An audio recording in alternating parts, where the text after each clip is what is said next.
জি, ধন্যবাদ। প্রোস্টেট একটি পুরুষের অঙ্গ বলা যেতে পারে।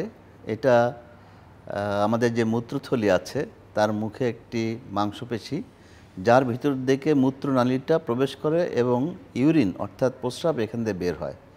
তো এটাই প্রস্টেট, এবং প্রস্টেটের বড় ব্যাপার এটাই যে এই অঙ্গটা পুরুষের শুধু থাকে, মহিলাদের থাকে না। সুতরাং এটা একটি পুরুষের ক্যান্সার।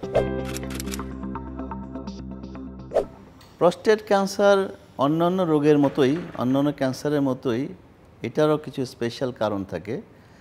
হতে পারে এনভায়রনমেন্টাল, হতে পারে বংশীয়, আবার দেখা যায় এখানে হরমোনের প্রভাব, অর্থাৎ পুরুষের যে হরমোন আছে টেস্টোস্টেরন, এটারও একটা প্রভাব আছে।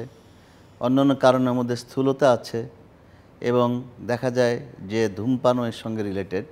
তো এগুলোই আমরা মোটামুটি জেনে থাকি যে প্রোস্টেট ক্যান্সারের কারণ হিসাবে বলা যায়।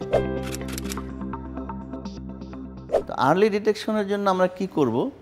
বয়স 50-এর পরে যারা পুরুষ আছেন তাদের উচিত রুটিনলি প্রতি বছর একবার করে পিএসএ টেস্ট করা।